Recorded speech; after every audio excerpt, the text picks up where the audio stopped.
Bienvenidos a Quinto Poder, buenas noches a todos los que nos acompañan en el inicio de los programas de análisis del 2026. Teníamos un tiempo sin vernos porque la verdad es que no queríamos venir, estábamos cansados, queríamos pasar las fiestas, Navidad, y luego pues la verdad es que la cruda de fin de año le pesó a varios panelistas y hoy estamos de regreso. Hace 2 semanas estuvo un panel de mujeres que se va a estar repitiendo cada mes, donde van a abordar esos temas de género y de diversas políticas públicas que van a estar llevando. Estuvo Mara Muñoz, Lucía Medina, Emilia Pesi y Andrea Robles, a quien le mando un saludo porque si no, no puedo entrar a mi casa. Y hoy estamos de regreso en los programas de análisis. Saludo con mucho gusto a la Esperanza Viva de Guadalupe, el hombre que pesa por sus votos y sus votos por su peso, Roberto Luébano. Roberto, ¿cómo estás? Bien, Marco, muy bien, gracias por regresar aquí a Quinto Poder y sobre todo estar aquí al lado de mi amigo, el diputado Eleuterio. Y nuestro diputado local por el Partido de la Revolución Democrática, el guía moral de los amarillos, Eleuterio Ramos. Eleuterio, bienvenido de regreso a Quinto Poder. Tenías ya buen rato que no venías, como un año, ¿no? Pues no me invitan, no me pelan. No, hombre, muchas gracias por la oportunidad y un gusto compartir con don Roberto Luébano, con Marcos, desde luego. Oye, vamos empezando. Hay varios partidos nuevos de nueva creación que están ya a nada de tener su registro, y eso puede o no puede cambiar el mapa electoral en la competitividad y en cómo se puede fragmentar el voto.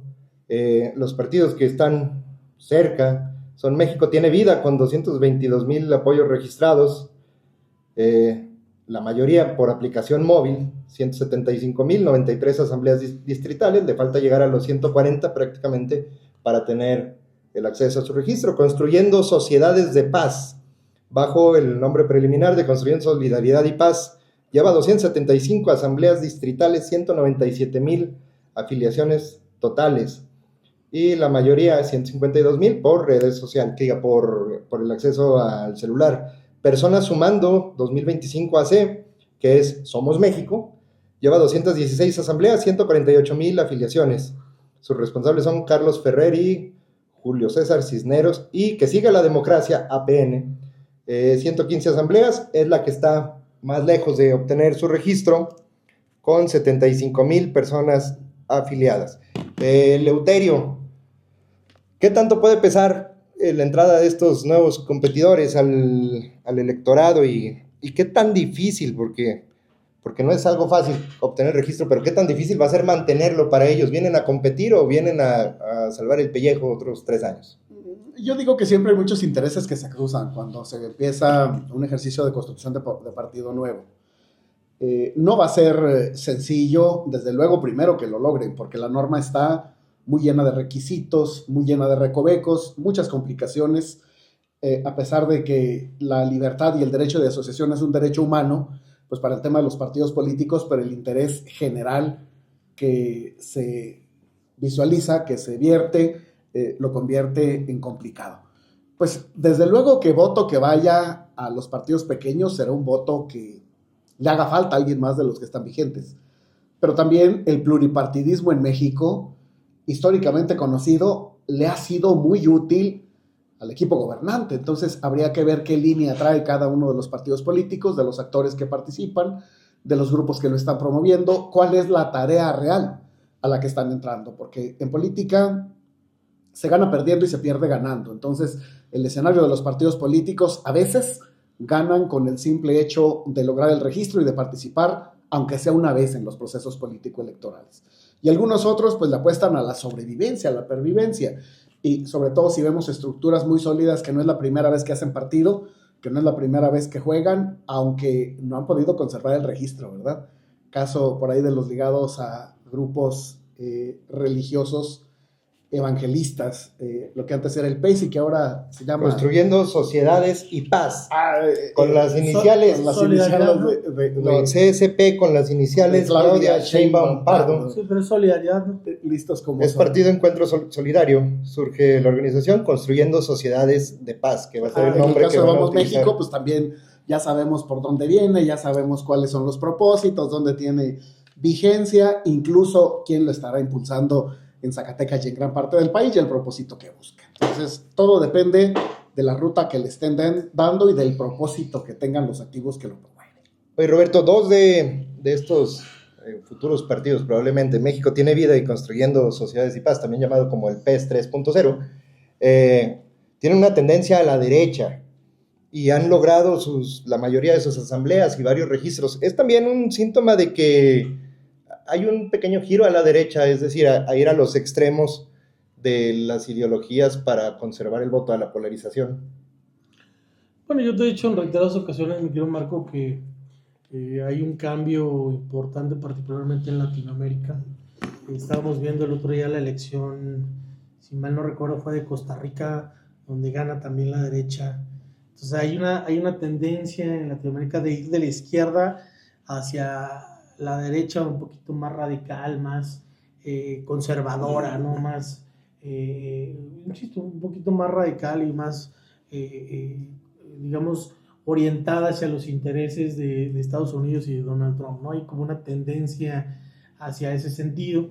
Yo creo que estos partidos, la primera premisa es, entre más partidos haya, electoralmente le conviene a Morena particularmente. Yo coincido con Eleuterio, es decir, entre más partidos haya, más el voto que está en contra de Morena se puede ir hacia muchas opciones, y además veo que en algunas de estas opciones los rompimientos que estamos viendo en Morena, muy naturales, pues tienen que buscar un espacio y no lo van a encontrar seguramente en el PRI, no lo encontrarán en el PAN, no lo encontrarán difícilmente en el PRD y difícilmente en el Movimiento Ciudadano. Entonces tienen que buscar una opción política ideológicamente alineada a quien gobierna hoy este país y en la que puedan seguir participando bajo este eslogan que dicen construyendo el segundo piso de la transformación. O sea, yo sí veo al menos la mano de la presidenta Claudia Sheinbaum en estos, y las iniciales.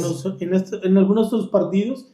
Yo creo que no es casualidad, creo que ella busca también tener un partido en el cual pueda sustentar muchas de sus acciones, y segunda, pues también tiene dos partidos que ahora hablaremos también de la reforma electoral, que son aliados y que a la hora de la negociación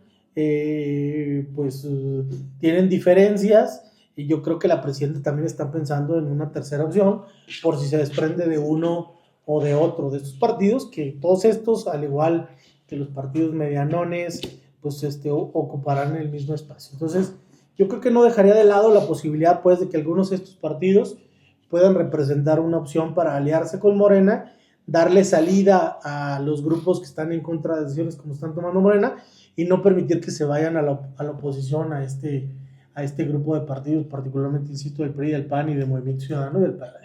Pero, Terio, ¿tú coincides en que la estrategia puede ser fragmentar a los satélites para que quepan todos y sean más manejables?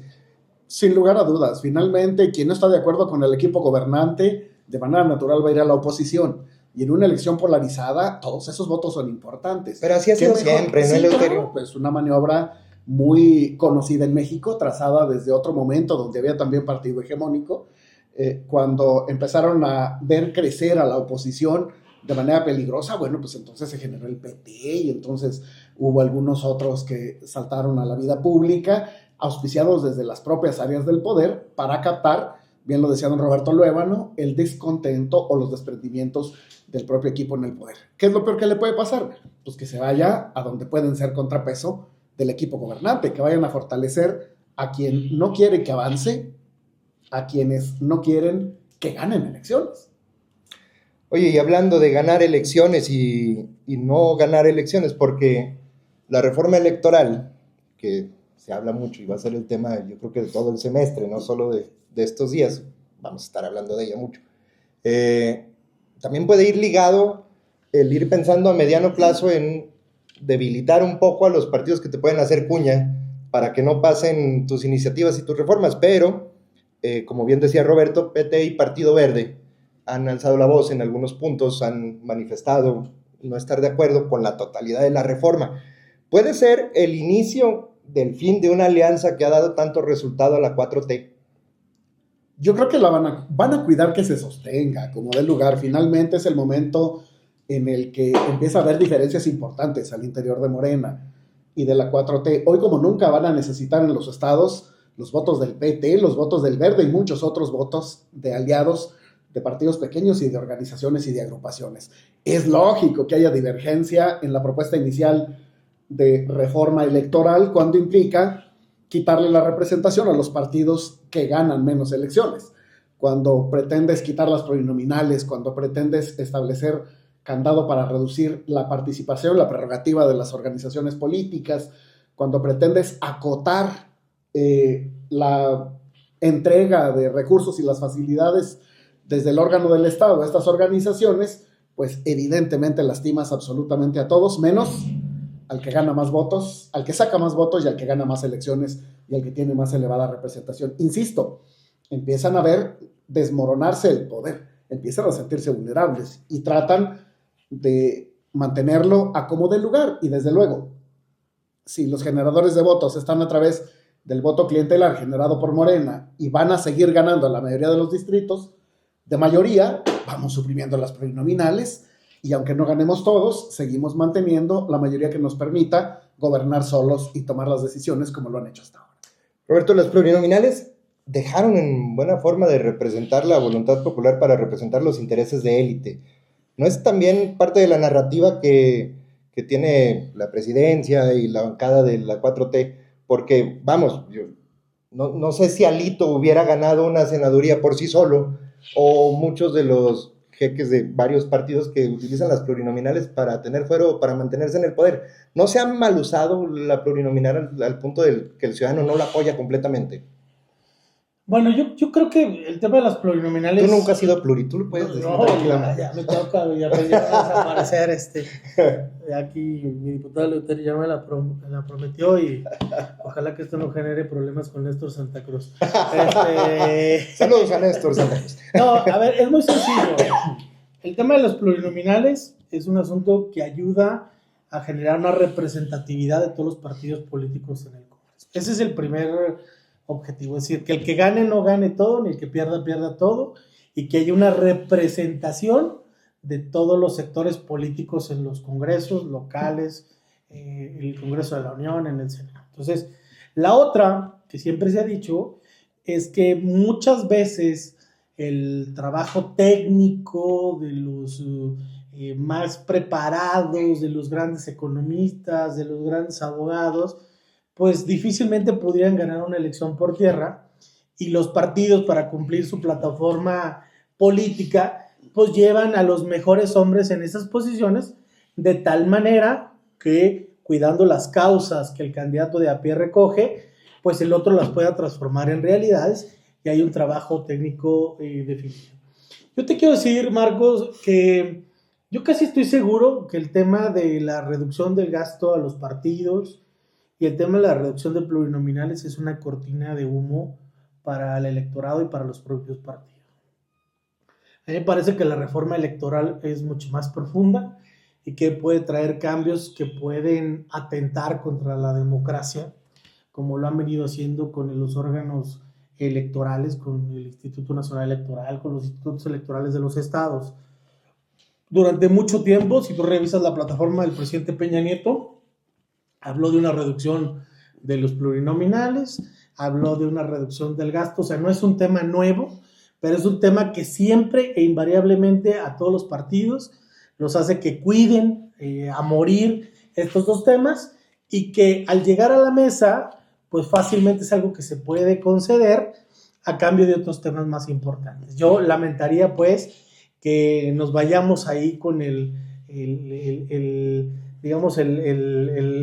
anzuelo de que eso es lo importante de la reforma electoral, cuando creo que hay otros temas que pueden ser más importantes para fortalecer la democracia en este país. Tú sabes que el movimiento que ha generado Morena para ganar el Poder Judicial, para hacerse de las cámaras, pues va acompañado de un proceso, o sea, no es algo que esté inventado y que hayan hecho, digamos, circunstancialmente, obedece a una estrategia de irse apoderando, de ir generando todos los consensos de tal manera para que el control así político total de este país quede en manos de unos cuantos. Entonces, eso es lo que verdaderamente me preocuparía. Yo en lo personal siempre he estado a favor de la reducción, no desaparición del número de plurinominales y que avancen las primeras minorías. Yo creo que con las primeras minorías generas que llegue gente talentosa, genera que pueda hacer el trabajo. Con respaldo popular. Con respaldo popular y sobre todo con el compromiso con la sociedad, porque un candidato que no lo llevas a la calle, que no lo llevas a escuchar las causas y los intereses, pues difícilmente los puede transformar y esos luego se convierten en intereses económicos de empresarios, de miles de otros intereses que no son los legítimos que hoy los mexicanos necesitan. Entonces, creo que la reforma electoral se debe de convertir en un espacio ideal para fortalecer, para ayudar a que la democracia en este país tenga mejores condiciones. Simplemente revisa la reforma para la reforma judicial, el método de elección. Pregúntale a los jueces si tuvieron un representante en una casilla, si hubo un conteo para verificar que los números fueran correctos. O sea, hubo muchos elementos totalmente antidemocráticos y arcaicos en una reforma que, por el contrario, debía ser más transparente. Y ese es principalmente mi temor, que eso suceda, que en lugar de aumentar estos controles de tener observadores, representantes electorales, de que los conteos se hagan en los plazos determinados, que nosotros como candidatos podamos abrir urnas una vez. Como adelgazar la parte democrática. Bueno, es que ahí sí entonces veríamos afectado la democracia en este país y entonces sí sería muy lamentable. Porque te insisto, o sea, una reforma electoral que solamente habla de la reducción al gasto y la disminución de los plurinominales, pues es nada más una modificación pequeña, no es una reforma electoral importante. No estás hablando de disminuir distritos o de ampliar distritos, o no estás hablando de una reforma que verdaderamente fortalezca la democracia. Por eso creo que todos los mexicanos debemos estar muy atentos en que esta reforma verdaderamente ayude a consolidar, a transparentar y hacer que los procesos sean más democráticos y abiertos, en la que nadie tengamos absolutamente ninguna duda de que por quien votamos o el que ganó tenga la legitimidad que necesita en este país. Bueno, Luterio, pero a falta de conocer la totalidad de lo que se va a presentar de la reforma, los puntos que ya se han conocido y que se han debatido más en la opinión pública son, uno, la reducción de plurinominales y que probablemente sean primeras minorías, por así decirlo, y la disminución del gasto público para los partidos políticos. Pero a final de cuentas son dos puntos sumamente populares, ¿no? En la mayoría de la gente. Entonces, ¿quién tiene la razón? ¿Las mayorías o los partidos, por así decirlo? Porque coincidimos en que el problema no es que haya pluris, sino la forma en que se han elegido muchas de las veces esos pluris, y hablamos de todos los partidos, porque hay encantos como Gerardo Fernández Noroña, que también han llegado por esa vía, ¿no? Y también en el gasto público, el problema no debe ser el gasto, sino la transparencia con que se usa el gasto público.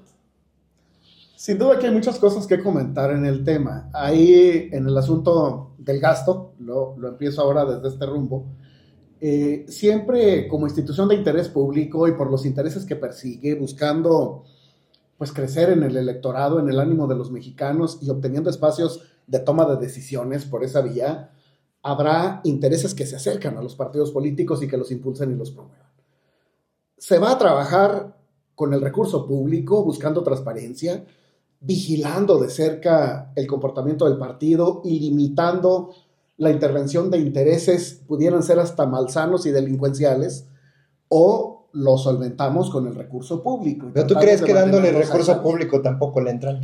Creo que siempre es vulnerable, pero habrá mucha mayor condición de controles a que si netamente lo dejan a la aportación de los supuestos militantes o supuestos simpatizantes, que es a lo que se está conduciendo y centrando lo que se ha anunciado de lo que pudiera ser la reforma. Y en el tema de los plurinominales, lo que me parece deleznable es que la narrativa del noticiero de la mañana, de la mañanera de la Presidenta de la República, se haya centrado en decir los diputados salen muy caros. Es demasiado lo que se gasta. Tienen hasta salón de belleza los senadores. Sí, ¿Vieron? Híjole. Bueno, pues el Tenían. presidente de la Corte tiene quien le limpie los zapatos, con sueldo de no sé qué, imagínate los senadores. Sí, y los lamentable diputados. la imagen. Pero es ahí complicado cuando no se analiza con detalle qué son los diputados o los senadores que llegan por esa vía al cargo de representación, porque si hay un escenario de democracia participativa, auténtica y real, ese está justamente en el poder legislativo de los estados y del país. Los plurinominales entonces representan a los millones de mexicanos que no votaron por el partido y por el candidato que gana la elección y que merecen estar representados y que merecen estar escuchados a través de su representante que no ganó la elección, pero que su instituto político propuso para que arrope las causas, para que siga la línea política, ideológica, económica, social que traza y que promueve desde su instituto y que garantiza que la pluralidad se haga presente. ¿Qué señalo de manera muy específica? Que se utilice la pluralidad como una fortaleza para completar el ejercicio público, no nada más en el poder legislativo, sino en los tres poderes del Estado. Y la otra, no menos importante, es que esa pluralidad genere equilibrios al interior de los órganos colegiados como el legislativo y que genere los equilibrios reales con los tres poderes del Estado construidos con independencia, que ya lastimosamente hace unos meses le dieron en la madre, en el mejor sentido de la palabra, al Poder Judicial, y no dejo de lamentarlo profundamente, y máxime cuando lo gobiernan o lo conducen personajes tan cuestionados como el ministro presidente de la Suprema Corte que vimos hoy con toda la hipocresía permitiendo que le limpien el calzado colaboradores de buen nivel. No, ya salió a aclarar, ¿no? Que se le cayó una nieve o algo así. Que se le cayó el café y la nata a la muchacha. A comedida trató de, y él no lo permitió, pero salió la foto, ¿no? Y que le cayó por la parte de atrás del zapato y por la parte de enfrente y alrededor. ¡Qué pena! Pues había dos personas con un pañuelo al mismo tiempo. Y pues, claro que son de alto riesgo, una y otra. La reducción de las plurinominales, por lo que implica la representación de las minorías, por lo que implica el nutrir con distintas visiones y el fortalecer con pluralidad el poder legislativo y los tres poderes del Estado. Y no estoy de acuerdo en la reducción del presupuesto a los partidos políticos porque en realidad, visto y dimensionado lo que promueven, el objetivo que buscan alcanzar y la proximidad y la comunicación con los electores, que no son pocos en el país, me parece que es razonable lo que vierten. Sí, de acuerdo en que se restringe el manejo, en que se vigile de mejor manera, en que se aplique realmente para el propósito que la norma indica. Pero países cuyas democracias han sido un ejemplo en muchos casos, voy a citar algunos de ellos, donde no hay financiamiento de ningún tipo de gasto público para los partidos. Como Estados Unidos no hay financiamiento público y se vive de las donaciones privadas. Mismo caso de Canadá desde el 2015, Reino Unido, la India, Nueva Zelanda, Singapur, Malasia, y donde reciben apoyo pero no reciben dinero, o sea, apoyo llámese tiempo en radio y televisión, reembolso basado en los votos que obtiene cada partido, y apoyo logístico, que es más como para combustible durante los recorridos y cosas así, como Japón, Irlanda y Chile, que es un modelo mixto, pero cuyo recurso que reciben es muy limitado. Muchas veces volteamos a ver la democracia de Estados Unidos o de Japón o de Reino Unido y la vemos como un ejemplo, pero no. Hay una resistencia a adoptar las partes que no convienen a los partidos, ¿no, Roberto? Bueno, lo que pasa es que yo creo que los tipos de... A ver, agarra aire. Los tipos de... No. Me quedé pensando en los modelos estos donde no hay recursos y la gente va... Incluso, por ejemplo, en Europa, en muchos países de Europa, tienen incluso como un pizarrón y cada quien pone sus propuestas y ¿qué? No hay grandes eventos, no hay nada. O el voto electrónico en Estados Unidos también. Y la gente lo va a ver. Entonces, bueno, obviamente cada país va desarrollando su propio modelo. Tú sabes, por ejemplo, aquí en México, cuando se fortaleció mucho la reforma electoral, con los gastos de campaña, se redujeron muchísimo los gastos de campaña. Por otro lado, los periodos de campaña. Los actos anticipados de campaña eran penadísimos.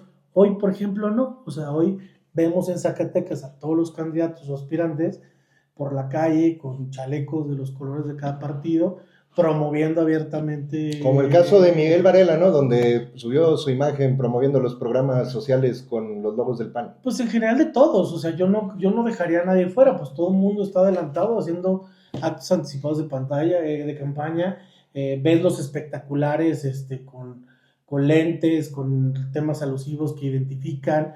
Yo me acuerdo que en la elección del 2009, 2010, pues era penadísimo hacer actos anticipados de campaña y muchos candidatos se cayeron a la hora del registro por hacer actos anticipados. Hoy no, o sea, entonces, en lugar de ir generando mejores condiciones con lo que tú dices, tú quieres llegar a un asunto mucho más laxo, mucho más abierto, cuando ni siquiera, aún cuando hemos sobreregulado los temas electorales, pues cada quien hace lo que le da su gana. Entonces, por eso es el riesgo de este país.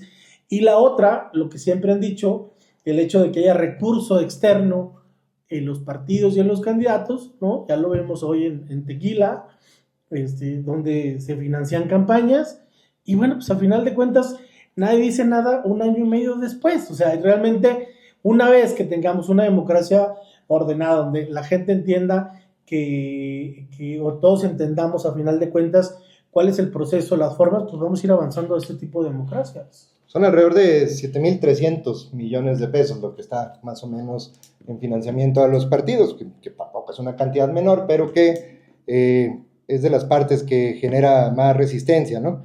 Comparado con otros rubros, el presupuesto a la educación pues es infinitamente mayor, pero representa más o menos el 3% del presupuesto de la educación. Y hablando, digamos, saliéndonos poquito de la reforma, pero hablando de los partidos que, en el caso del PT propiamente, que no han estado tan de acuerdo con lo que viene al principio en la reforma, PT y Partido Verde, en el tema Zacatecas, tanto el PT como el PRD representan una cuota de votos. PT y PRD. PT y PRD. Una cuota de votos muy considerable, es decir, los dos arriba de 50,000 votos, que pueden significar para cualquiera de las alianzas a la que puedan pertenecer, pues las posibilidades más cercanas o no de llevarse victorias en municipios, distritos locales y la gobernatura del estado que se elige el siguiente año, pero también por sí solos podrían tener mejor rendimiento, y yo empiezo con Eleuterio, que algo tiene que ver con el PRD, digo, pues lo conoce sumamente bien, pero el PRD por sí solo podría competir de mejor manera en varios municipios como Jerez, Fresnillo, Valparaíso, Guadalupe si se llevan a Roberto, Ojo Caliente, Villa González Ortega. Hay muchos municipios en los que tenemos una presencia importante, en los que hay candidatos y candidatas muy competitivos, y sin duda que si nos fuéramos con candidatos propios, el número de votos en favor del partido pudiera crecer exponencialmente. Tengo esa confianza porque se ha trabajado para ello y porque es un partido que le apuesta a la proximidad, al diálogo, a la comunicación con los electores, y ha funcionado esta nueva etapa del partido. Sin embargo, si pensamos en ganar la gubernatura en Zacatecas, si pensamos en ganar distritos, en ganar municipios, si pensamos en tener espacios donde podamos aplicar lo que mucho se promueve en el mensaje, en el discurso, debemos apostarle también con mucha seriedad a ese encuentro, a esas coaliciones que pudieran construirse por el bien de Zacatecas y de cada uno de los territorios en los que estamos trabajando. El riesgo de ir por separado es que nos quedemos en el llamerito y que ganen los de siempre en todos lados y que todos crezcamos en votación. Quizás se mejore la representación. Si todavía hay pluris, ¿por qué? En los cabildos, se mejore la representación en la legislatura zacatecana, pero pues se queden gobernando exactamente los que no queremos que vuelvan a ganar por el mal trabajo que están realizando. Me parece que hay muchos diálogos que agotar todavía. Está muy incipiente el tema de ir auscultando la posibilidad de unos con otros, pero se visualiza una elección competida, compleja, llena de esperanza y de oportunidad para Zacatecas. Roberto, ¿no crees que el error de muchas alianzas que se han dado es que el mensaje que mandan al ciudadano es ganar por encima de cualquier ideología? La mayoría de las alianzas me parece que luego no se construyen de manera correcta, porque primero se construyen en base a personas y no a proyectos. Una vez que se construyan al revés las alianzas, en base a causas, a proyectos, acciones, y luego le ponemos la cara, pues las cosas van a ser muy diferentes. La percepción siempre va a estar. Ahorita que decías del tema del PRD y del PT y de muchos partidos en particular, los resultados que luego tienen son productos de liderazgos locales, que les van dando combinaciones adecuadas. Pero a veces el voto duro, o digamos el voto como lo tenía el PRI, o como lo tiene el PRI, como ahora lo tiene Morena, cada vez se va disipando más. Es decir, hoy tú analiza el mapa electoral de Zacatecas, y ahorita que hablabas de municipios en particular, o sea, los votos del PRD en Valparaíso son de Eleuterio, y Eleuterio determina las condiciones. Ahí está el tema de Río Grande. Río Grande gana una elección con el mismo candidato, y la siguiente elección inmediata gana los mismos votos con el PRI. O sea, eso es solamente un ejemplo. Y en el mismo PT, por ejemplo, en Río Grande, el PT creció con un candidato que venía del PAN. Entonces, yo lo que creo es que estamos mudando, o estamos caminando cada vez más, a que el tema de más allá de los partidos tiene que ver primero con el proyecto, por supuesto, y después con quién los encabeza, es decir, con los liderazgos locales. Entonces, es algo que no se debe de dejar de ver en esta elección inmediata que viene, porque no son números, o sea, no es voto duro, nosotros como el voto blando. Nosotros que somos adictos a la ingeniería electoral, cada proceso se va comportando de manera diferente los votos. Te pongo el ejemplo de Guadalupe, porque bueno, pues es un ejemplo importante. Sí, algo de saber de Guadalupe. Pues a final de cuentas hemos mantenido un voto en el PRI en los últimos candidatos, pero hemos tenido mayores variaciones con otros partidos, o sea, un mayor crecimiento con el PAN, un mayor crecimiento con el PRD, o sea, hemos encontrado a través de esta alianza la posibilidad de encontrar afinidades que por sí mismo en el partido a lo mejor no teníamos. Entonces, por eso creo que si las alianzas se construyen con esa lógica, con propuestas que atiendan el sector de los, particularmente los panistas, con el que el sector de la izquierda, que muchos de ellos migraron a Morena, pero que encuentran en el PRD una opción, y otra, pues los que de alguna manera crean que el PRI ha sido un partido fuerte de instituciones. Entonces, esas combinaciones que tienen que ver más con causas, con esquemas, con proyectos, son los que le dan buenos resultados a las... Pero vamos, la alianza PRI-PAN-PRD pues lleva existiendo ya algunos años. Desde el 2013, ¿no? Desde el... Bueno, 2018, ¿no? Era PRD... Era PRD-PAN. PRD-PAN. Nosotros nos acabamos de incorporar. Y luego en el 18 se incorpora el PRI. En el 18. O sea, vamos para 8 años que se ha trabajado esa alianza. Todavía no se han puesto de acuerdo en temas fundamentales como interrupción legal del embarazo. En el 18 no, en el 18 nosotros llevamos a MIR, y ustedes llevaron a Ricardo Anaya.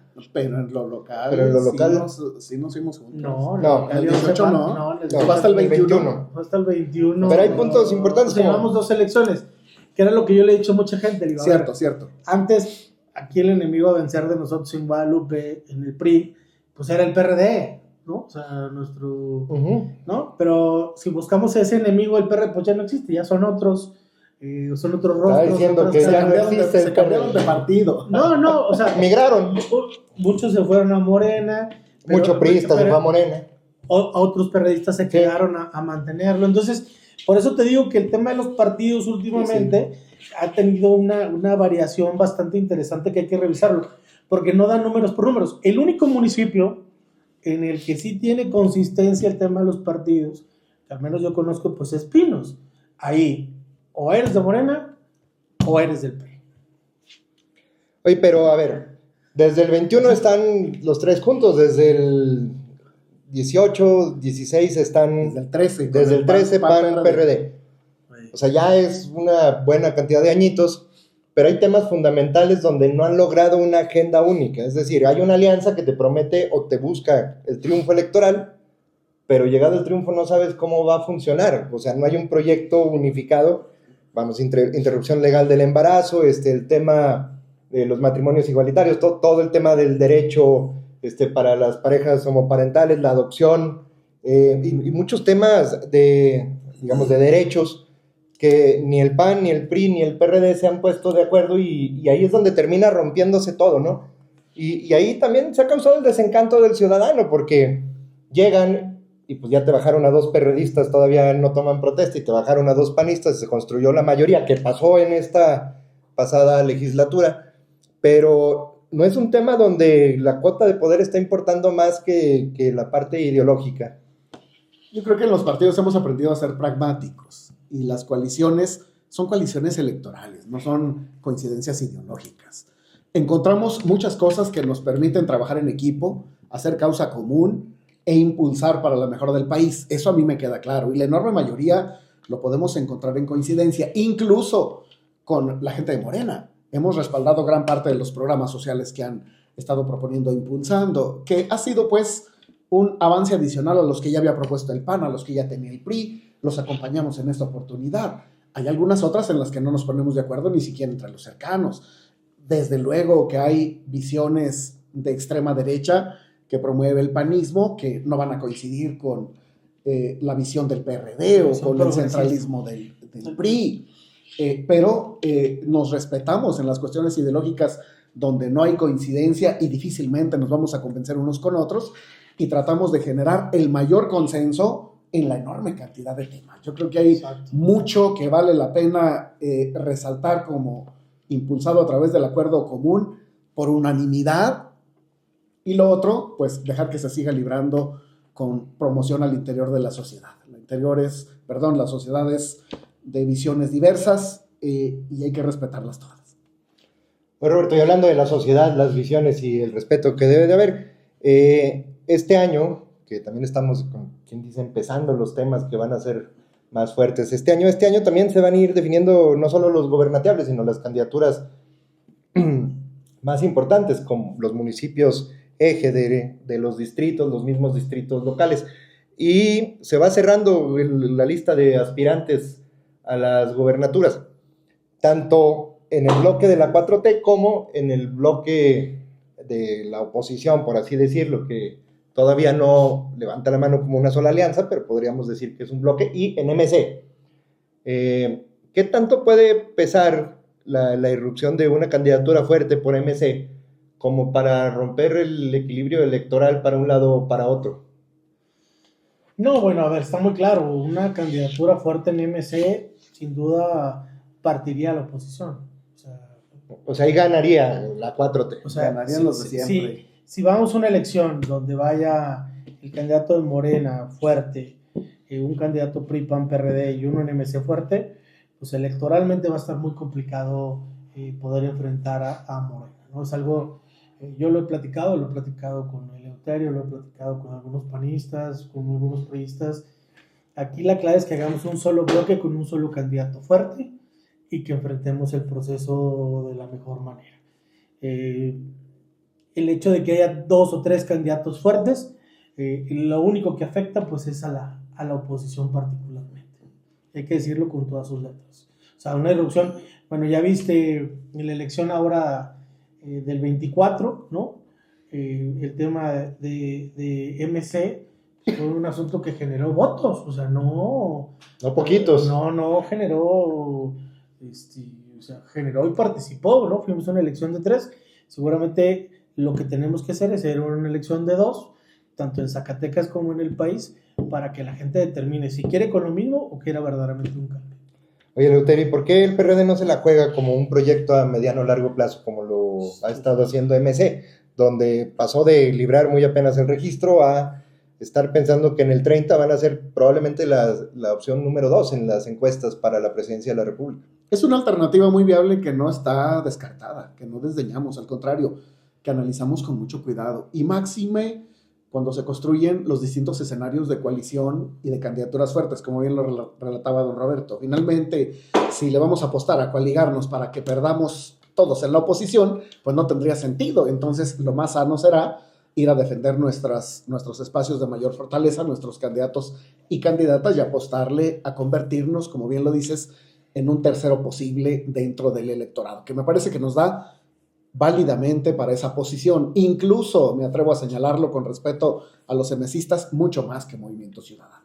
Acá hay historia, hay contenido ideológico, hay congruencia, hay muchos logros presumibles, hay causas que hemos impulsado con éxito, y allá pues es un pragmatismo político puro. MC se ha ayudado mucho de ir solo, ha crecido porque se muestra sin serlo como el tercero viable, en esa polaridad La tercera vía. PRI, PAN, PRD versus Morena, pero también ha sido determinante para hacerle la chamba a Morena. Exacto. Determinante en todos los procesos político-electorales y esperemos que no sea el caso en Zacatecas. MC es el mejor aliado de Morena hoy en día. Sin lugar a dudas, dentro de los muchos aliados, MC es uno de los determinantes y ojalá que no juegue a ese triste papel. Porque viene la reforma electoral y en una de esas en nos la próxima sorprende. elección en Zacatecas. Es que la estrategia no es mala. O sea, la estrategia de ellos de crecimiento, o sea, no es mala. Al contrario, me parece que es una estrategia bastante inteligente, pero... Es candidatos populares con gran marketing. Pero el problema, pero además, más allá de eso es la alianza del PRI y el PAN representamos el pasado, ¿no? No representamos algo nuevo porque, bueno, pues hemos gobernado este país, como decía bien Eleuterio. Morena es el pasado y el presente. Entonces, todo lo que tenga malo o todos los agravios que pueda tener, los tiene uno y los tiene otros por el ejercicio natural del gobierno.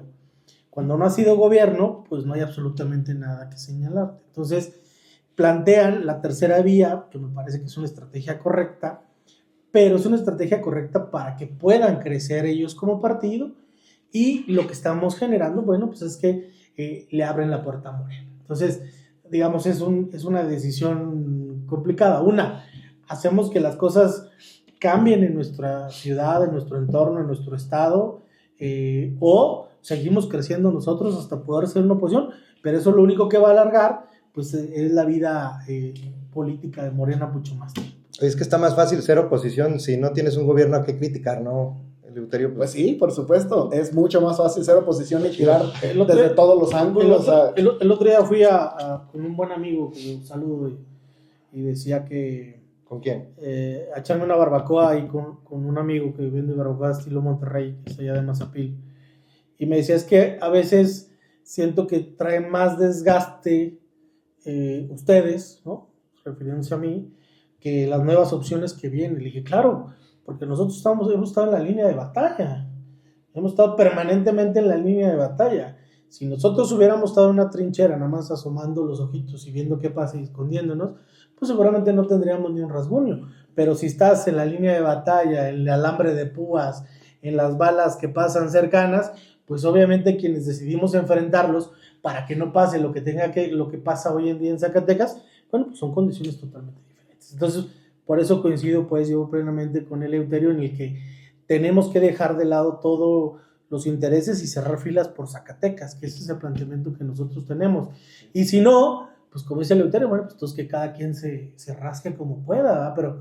Pero que esa voluntad yo la he escuchado, pues, del PRD, la he escuchado del PAN, la he escuchado del PRI. Sí, pues se ha ido a todas las reuniones, ¿no? Bueno, pues fui su candidato. Ha sido nuestro candidato. Sí, claro. Es que ahora ese es el asunto. Hablando de esas fotografías que están en el PRI, oye, yo fui candidato en el pasado proceso electoral del PRI, del PAN y del PRD.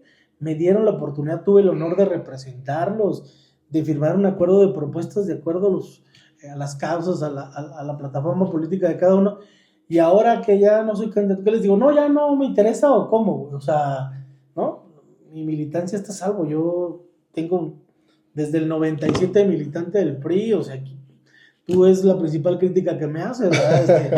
Ser militante del PRI, pues eso no significa que no pueda coincidir, y más en este momento histórico para Zacatecas. A quienes acaban de poner en la línea de batalla administrativa en sus gobiernos son al Ayuntamiento de Zacatecas y al Ayuntamiento de Fresnillo. La Auditoría Superior de la Federación publicó el tipo de auditoría que va a estar realizando en varias entidades públicas.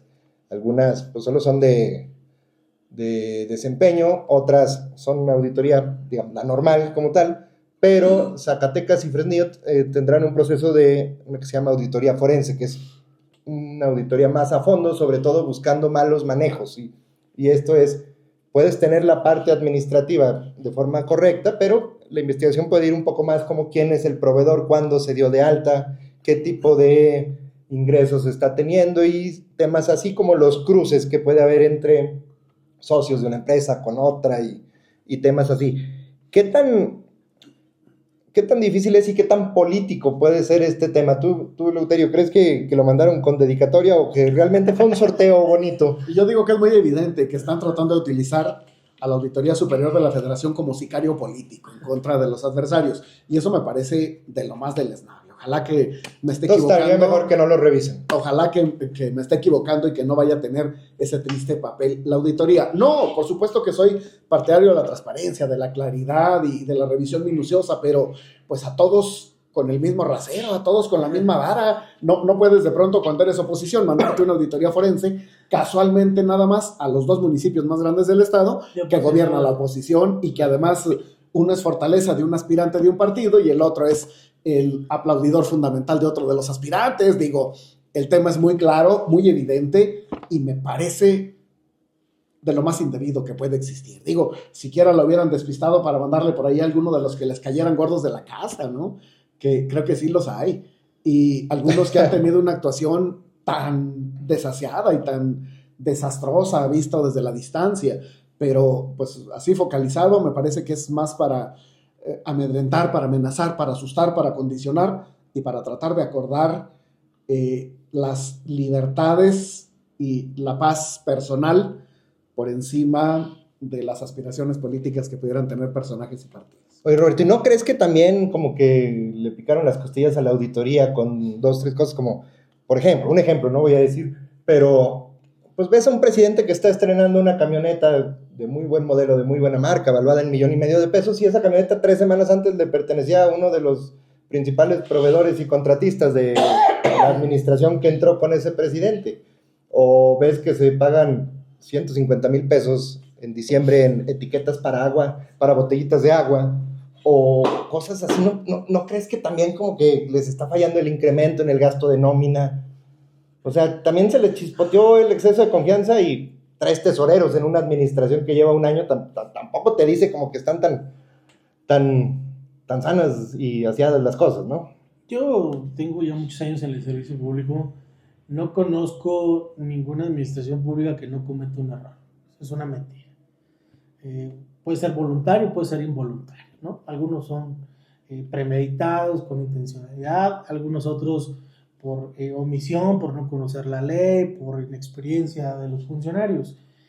Aquí el problema es que o todos coludos o todos rabones. Si hubieran agregado Guadalupe y hubiera estado parejo. Bueno, exactamente. O sea, no, el problema no es que haya elementos de cada una de las administraciones que puedan decir, bueno, pues hay elementos que nos obligan a revisar, a fiscalizar, efectivamente, pero lo hay en todos lados, lo hay absolutamente en todos los municipios.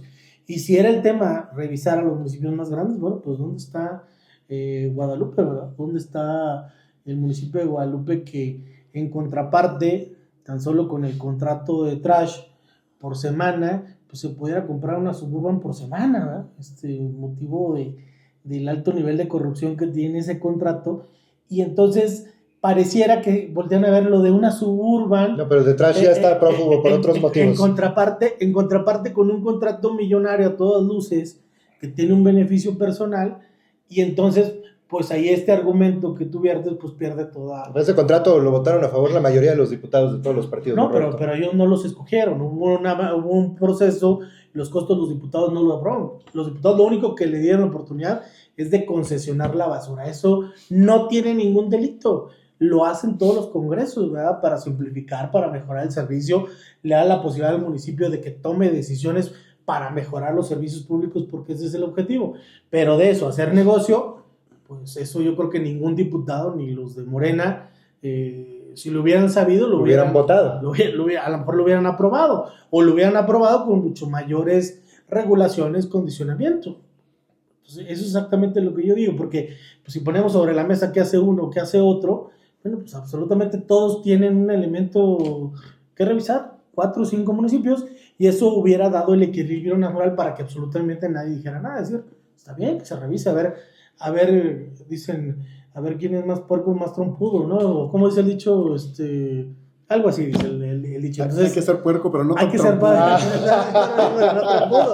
Entonces, bueno, pues, ahí está el tema, Marcos. Eso es lo que nosotros, pues a todas luces vemos. Qué casualidad, pues, que los dos municipios de oposición pues tienen hoy esta auditoría.